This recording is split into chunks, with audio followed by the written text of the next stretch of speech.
Revelation 4993. From the 2nd of November 1950. Spiritual coercion. Dogma. The greatest danger for a human being is spiritual coercion, which prevents the recognition and free decision of his will's direction. Every person is an individual being that has to perfect itself, and, therefore, everyone is responsible for his own way of life, on which depends the attainment of the degree of perfection. Hence, everyone has to make a free decision and testify to me of his will.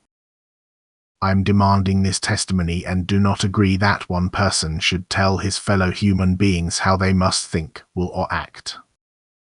The freedom of will must not be violated, but it is violated when the objective of a person's will is determined by law and he is required either by promises or threats to move only in a particular direction. I will never accept such coercion, although I will not openly oppose it so as not to use coercion myself.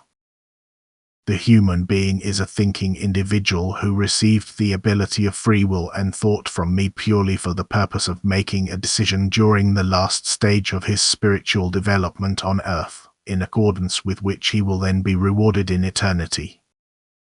It is indeed good and in accordance with my will when a person informs his fellow human beings of the consequences of using their will in a righteous or wrong way. It is also my will when all manner of clarification is given concerning his relationship with his Creator. However, a good instruction concerning the divine doctrine of love and the importance of practicing unselfish love for one's fellow human being is quite sufficient. But it should all be done without coercion. The human being should be educated but never forced into accepting a doctrine because he should use his own judgment and inclination in directing his will.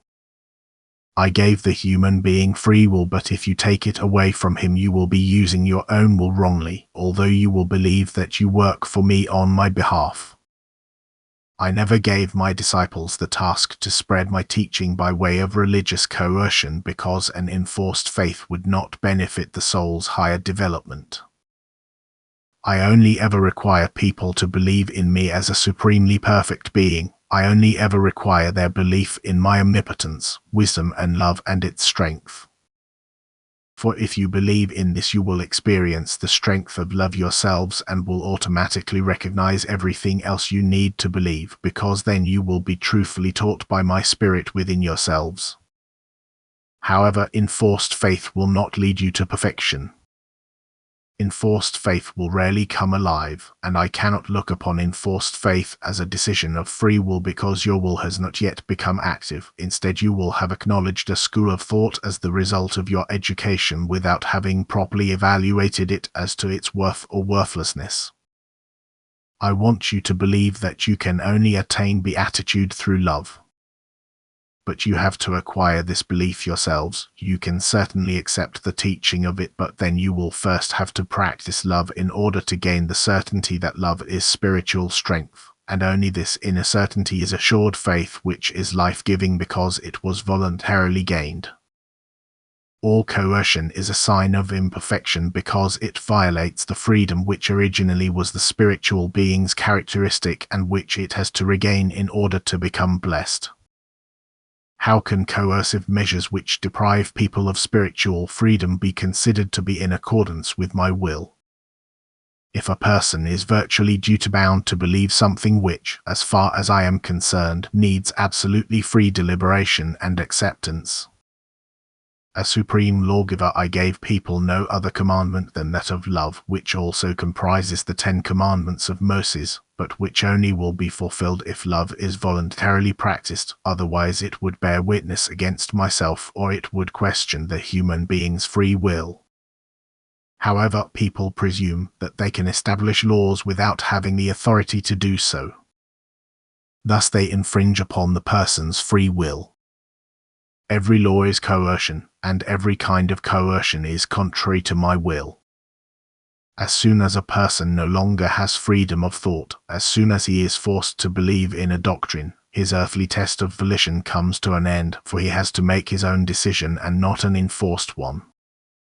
And every dogmatic doctrine is coercion, irrespective of whether it is true or not. Every dogma is a violation of free will, which will not be free at the time of a spiritual decision, since the decision has already been dictated to him and can only be bypassed by committing a sin. I gave every human being the right of free choice. I merely require that he should seriously consider what he is asked to believe. If, in spite of serious deliberation, he cannot accept it with full conviction, I will not regard it as a sin. However, he will commit a sin if he affirms a doctrine with his lips without having asked his heart.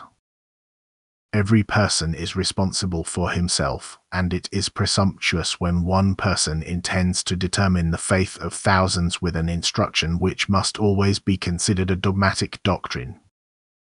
Anything that violates a human being's freedom of will can never find my approval, since not even I myself determine people's acceptance of truth if their own will does not want it. I will certainly continue to teach people and transmit the pure truth to them, but everyone is at liberty to accept or reject it. And thus you should simply teach your fellow human beings with love, but allow them spiritual freedom for their decision, because an enforced faith has no merit before me. Amen.